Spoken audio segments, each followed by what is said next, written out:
कोपरगाव शहरातील कचरा डेपोला आज सायंकाळी 7 वाजेच्या सुमारास अचानक आग लागली। आगीने मोठा परिसर व्यापला असून धुराचे लोट दूरपर्यंत पसरले। आग लागल्यामुळे परिसरात घबराट पसरली होती। ही आग विझवण्यासाठी कोपरगाव नगर परिषदेचे अग्निशमन दल आणि संजीवनी उद्योग समूहाचे अग्निशमन दल घटनास्थळी दाखल झाले। दोन्ही दलांनी आग विझवण्यासाठी तातडीने काम सुरू केले आणि अखेर आग आटोक्यात आणण्यात यश आले। या आगीत मोठ्या प्रमाणात कचरा जळाल्याने धुरामुळे प्रदूषणाचे प्रमाण वाढले आहे। घटनेनंतर कोपरगाव नगर परिषदेचे अधिकारी आणि कोपरगाव शहर पोलीस ठाण्याचे पोलीस कर्मचारी घटनास्थळी पोहोचले। नागरिकांची सुरक्षता लक्षात घेऊन परिसरात खबरदारी घेतली जात आहे। आगीचे कारण अद्याप स्पष्ट झाले नसून प्रशासन याबाबत अधिक तपास करत आहे। ही घटना घडल्यानंतर नागरिकांमध्ये भीतीचे वातावरण निर्माण झाले असून अशा घटना पुन्हा होऊ नये यासाठी कचरा डेपोमध्ये योग्य सुरक्षा आणि उपाययोजना कराव्यात अशी मागणी नागरिकांमधून केली जात आहे। कोपरगाव शहरामध्ये कचरा डेपो हा गेल्या 10 ते 15 वर्षापूर्वीच कचरा नगरपालिकेने इथं टाकू नये असा ठराव नगरपालिकेत मंजूर झाला आहे। कचरा टाकण्याचे ठिकाणच नाही। या ठिकाणी भाजी मंडईचे ओटे झालेत, टेम्पो टर्मिनसचं इथं आरक्षण आहे, मटन मार्केटचं या ठिकाणी आरक्षण होतं। पण इथल्या स्थानिक नागरिकांनी फॉलोअप घेऊन इथं झाडं लावलेत, रस्ते चांगले केले, तिथं वॉकिंगसाठी लोक येतात, नागरिक म्हणजे पूर्ण शहरातले लोक इथं येतात। पण नगरपालिका ह्या कचरा डेपोच्या चारही बाजूनी आजही कचरा टाकते।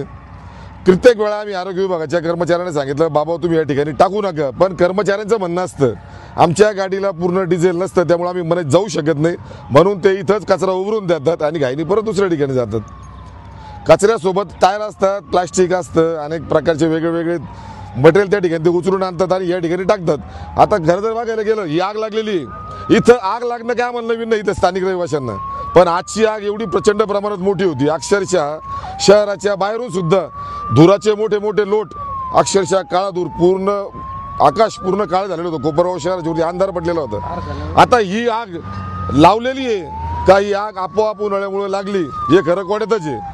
आता पुन्हा एकदा नगरपालिका प्रशासनाचं फायर फायटर या ठिकाणी आलं, संजीवनी उद्योग समूहाची फायर फायटर या ठिकाणी आली, त्या दोघांच्या मदतीने ती आग विझवण्यात आली। पण या ठिकाणी अनेक वेळा गंजडी लोक असतात, ते नशा पाणी करण्यासाठी येतात।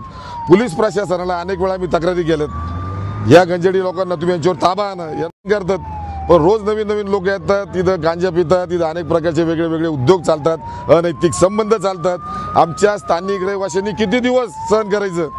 आज ही आग लागली। नगरपालिकेचं या ठिकाणी फिरते शौचालय असेल, जुने होते, काही टँकर असतील, जुने गाड्यांचे जे टायर आहेत या ठिकाणी त्यांनी गंज लावून ठेवलं होतं। आता ही आग लावलेली आहे का लागल्या गेलेली का आपोआप लागली हे खरं कोड्याचा विषय, याचं संशोधन झालं पाहिजे आणि खऱ्या अर्थानं कोण तो चोर आहे। आता काही बरेच गंजडी राहतात, आम्हाला एक जण आता तो आगीतून बाहेर आला, एक जण त्याचे हात काळे झालेले होते, म्हणजे मी वायर काढत होतो। आता त्या गंजडीने आग लावली की हे सुद्धा आता पोलीस प्रशासनाचा विषय, पोलीस प्रशासनाने चौकशी केली पाहिजे आणि खरे असे झारीतले शुक्राचार्य सापडले पाहिजे।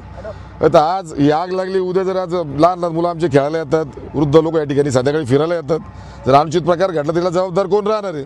पुन्हा एकदा पोलीस प्रशासन, नगरपालिका प्रशासनाला आम्ही विनंती करतो का तुम्ही रोज पेट्रोलिंग करा।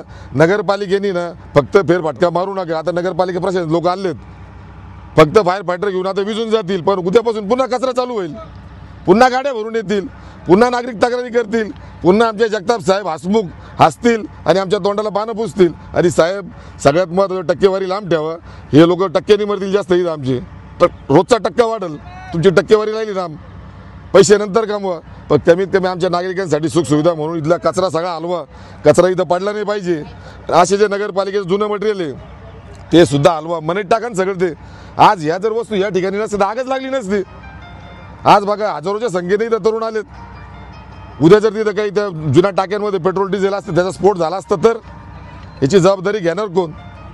पुन्हा एकदा या सगळ्या नागरिकांच्या वतीनं, स्थानिक नागरिकांच्या वतीनं उद्यापासून कचरा डेपोमध्ये नगरपालिका प्रशासनाने कचरा टाकू नये, पोलीस प्रशासनाने सकाळ दुपार संध्याकाळ रात्री पण इथं पेट्रोलिंग जास्तीची करावी अशी आम्ही या ठिकाणी विनंती करतो। आणि आग कोणी लावली याचं संशोधन झालं पाहिजे, तो तपास लागला पाहिजे। धन्यवाद।